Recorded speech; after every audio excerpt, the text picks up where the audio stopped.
شکر ہم خدا کی ذات کا، خدا کی ذات کا نیا پھر دن ہوا۔ آج کی آیت، اور جو مسیح یسوع کے ہیں انہوں نے جسم کو اس کی رغبتوں اور خواہشوں سمیت صلیب پر کھینچ دیا ہے۔ غلطیوں 5:24 آیت۔ عزیزو، غلامی اور آزادی جیسے الفاظ کا استعمال اور تصور بے حد قدیم ہے۔ غلامی کی کئی اقسام ہیں، مثلا قوموں، ملکوں، قبیلوں کی غلامی، آقا کی غلامی اور رسم و رواج کی غلامی وغیرہ۔ قدیم زمانے میں تو باقاعدہ غلاموں کی منڈی لگا کرتی تھی۔ غلام بیچارے اپنے مالکوں کی مرضی کے تابع ہوا کرتے تھے۔ کبھی تو غلام کی ساری زندگی آقا کی نظر ہو جاتی، مگر بعض اوقات یہ آقا کی مرضی ہوتی کہ وہ اسے آزاد کرے یا نہ کرے۔ ویسے تو ہر غلام کسی نہ کسی طور آزادی حاصل کرنا چاہتا ہے۔ علاوہ ازیں تاریخ میں کئی کمزور ممالک نے بھی جد و جہد کر کے آزادی حاصل کی اور اپنے لیے آزادی کے دن بھی رقم کیے، جن کو بعد میں وہ یوم آزادی کے طور پر بڑی دھوم سے مناتے ہیں۔ جیسے ہمارا ملک پاکستان 14 اگست کو یوم آزادی مناتا ہے۔ عزیزو، بعض اوقات معاشرے میں رسم و رواج کی روایات بھی غلامی کی صورت اختیار کر لیتی ہیں۔ یہ ایک ایسی غلامی ہے، لگتا ہے انسان خود ان سے چھٹکارا پانا ہی نہیں چاہتا۔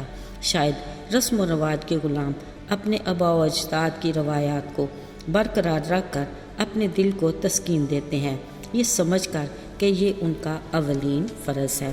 عزیزو، اگرچہ غیر ضروری اور بے معنی رسم و رواج سے پرہیز کرنے میں ہی ہماری بہتری ہے۔ آزادی اور غلامی کے سلسلے بڑے طویل ہیں۔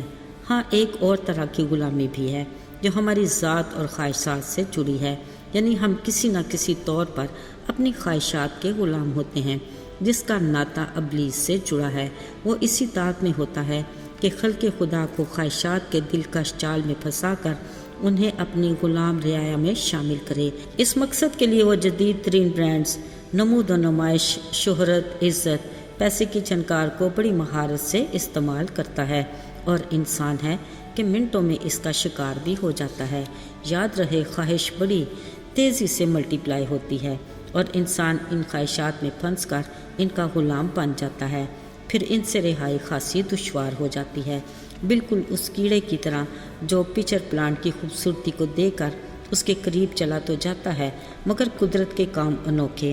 عین اسی وقت پلانٹ اپنا منہ کھول کر کیڑے کو اپنے شکنجے میں لے لیتا ہے۔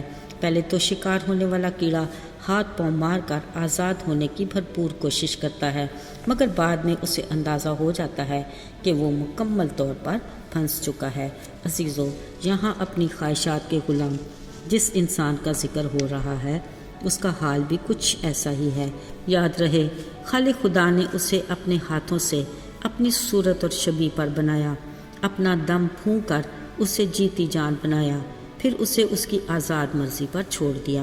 انسان اگرچہ تمام مخلوقات میں ذی شعور ہے، مگر اپنے ازلی دشمن ابلیس کے ہاتھوں خدا کی مانند نیک و بد کی پہچان کی خواہش میں ایسا پھنسا کہ پھر لالچ، نافرمانی اور دیگر خواہشات میں پھنستا ہی چلا گیا۔ پھر اپنی خواہشات کا ایسا غلام بنا کہ دل کے ہاتھوں مجبور ہو کر اسے اپنی خواہشات کی جی حضوری کرنا ہی پڑی۔ یاد رہے، خدا تعالیٰ کی ذات بڑی رحیم اور مہربان ہے۔ وہ اپنی مخلوق کی بے بسی پر خوش نہیں ہوتا۔ اس نے اپنے کلام میں خواہش اور اس سے جڑے کاموں کے بارے میں کہا، جسم کے کام تو ظاہر ہیں، یعنی حرام کاری، ناپاکی، شہوت پرستی، بت پرستی، جادوگری، عداوتیں، جھگڑے، تفرقے، غصہ، نشہ بازی اور ناچ رنگ وغیرہ۔